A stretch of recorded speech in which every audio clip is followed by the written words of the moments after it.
শিক্ষা পরিবার ফুল দিয়ে শুভেচ্ছা বিনিময় করছে।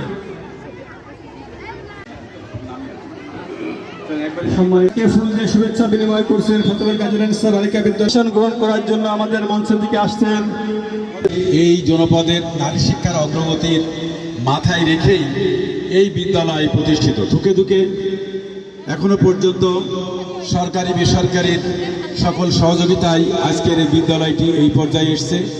গত বছর বিদ্যালয়টি এমপিওভুক্ত হয়েছে। আমার এমপি মহোদয় পদার্পণ হয়েছে, বিভিন্ন অফিসারের পদার্পণ হয়েছে। আমি যে কথা বলেছিলাম সেদিন সেটাও সঠিক কথা বলেছি। আমি অনুরোধ করব এমপি মহোদয় উপজেলার চেয়ারম্যানের আর বেশি দিন সময় নেই, আবার দোয়া করি তিনি আবার আসুক। আমি নির্বাহী কর্মকর্তা আছে আমার আমি মনে করি তো সবাই তো অনেক কিছুই বললেন, চাওয়া পাওয়া শেষ নেই আমাদের। আমরা যত প্রয়োজন মানে যতই আমরা পাবো ততই আমরা চাইবো, বিষয়টা অনেকটা এরকম।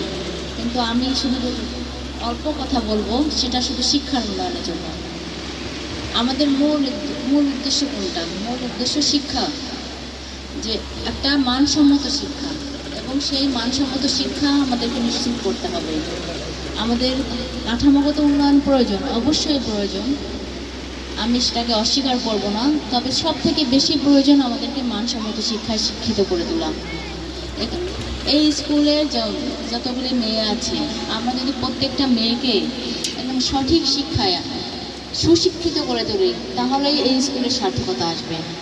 তখনই এই স্কুলের সভাপতিকে সবাই খুঁজবে।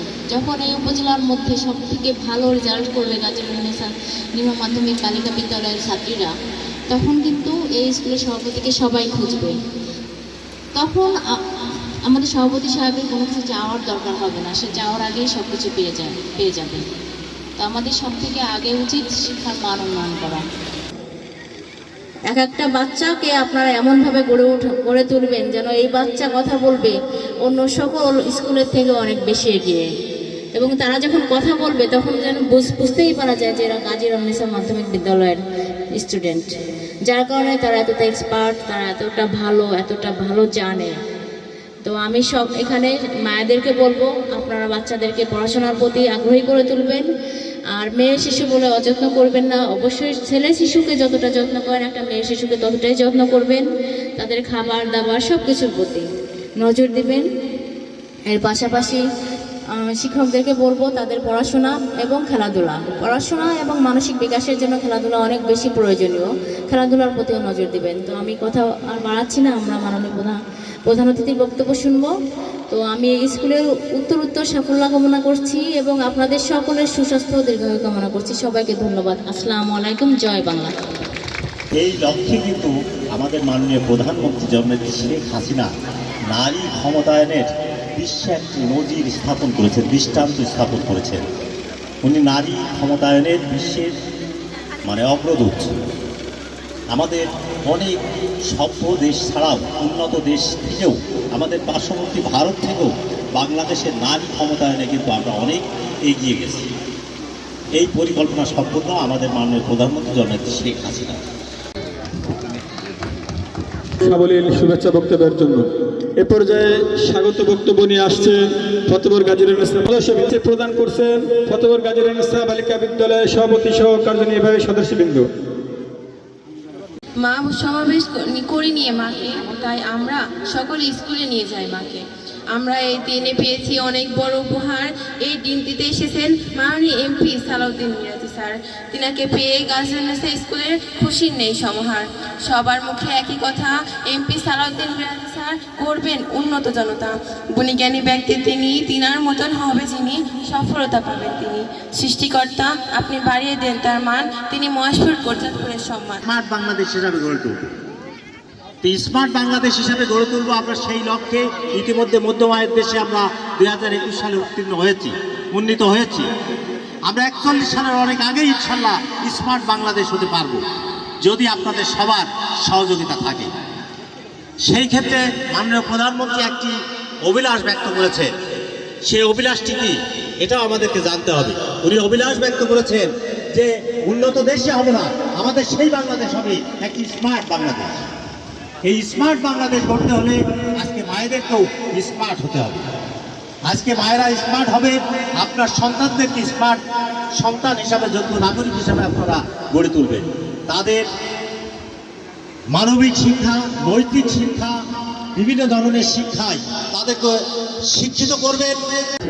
আমি আমার সীমিত সাধ্যের মধ্যে আমি এই প্রতিষ্ঠানে আমরা যে আধুনিক তথ্য প্রযুক্তি জ্ঞানে সমৃদ্ধ আমরা মানে জনবল তৈরি করতে চাই, ভবিষ্যৎ নাগরিক তৈরি করতে।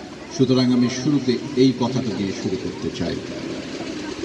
আমার দৃষ্টিতে একজন সন্তানকে দেখভাল করার বা মানুষের মতো মানুষ করার জন্য সবচেয়ে বেশি দায়িত্বশীল তিনি হলেন অভিভাবক।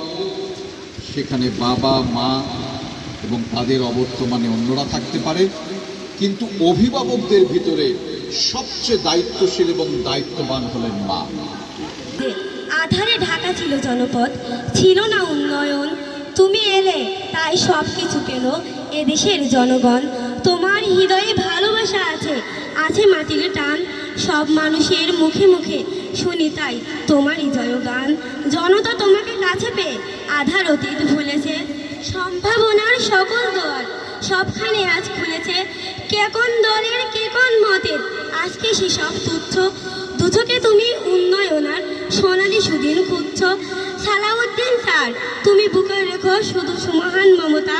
তোমাকে কবু হারতে দেবে না এদেশের জনতা, জনতার প্রতি আস্থা রেখো। এই স্কুল অল্পদিন প্রতিষ্ঠিত হয়েছে, কিন্তু তারপরেও সুন্দর করে এই স্কুলের ইতিহাস এবং নামকরণের বিষয়গুলো লিখে রাখা হয়েছে।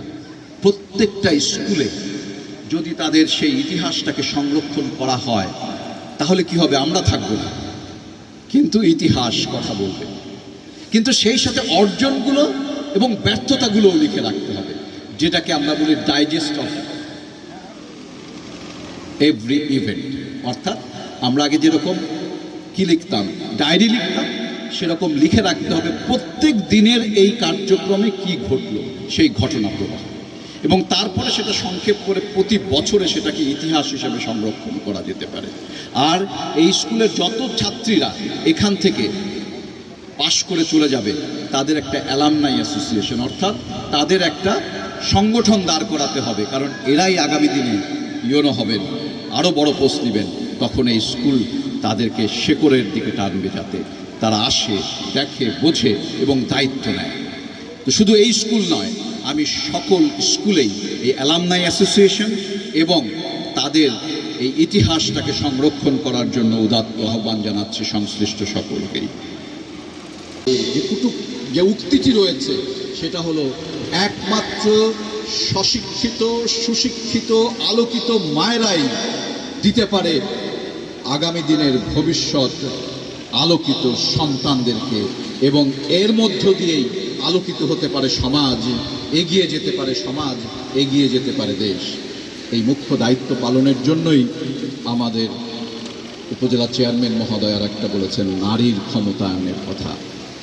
মাননীয় প্রধানমন্ত্রী শেখ হাসিনার নেতৃত্বে নারীর ক্ষমতায়নের জন্য অনেক প্রকল্প চলমান রয়েছে, সেখানেও আপনাদেরকে আমি উদাত্ত আহ্বান জানাচ্ছি, নিজেদেরকে ক্ষমতায়নে উদ্বুদ্ধ করে আপনারা হাত পা গুটিয়ে বসে থাকবেন না, কারণ আপনাদের ক্ষমতায়নের মধ্য দিয়েই দেশের ক্ষমতায়ন হবে, সমাজের ক্ষমতায়ন।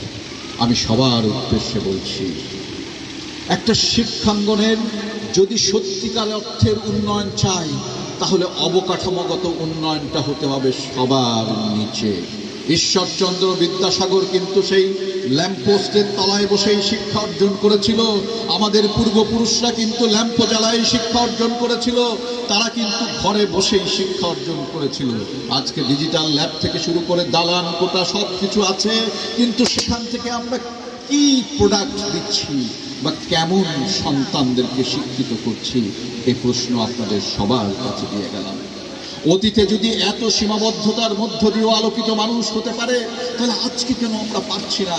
কোথায় আমাদের সীমাবদ্ধতা, কোথায় আমাদের সমস্যা? আমি সেগুলোই চিহ্নিত করি।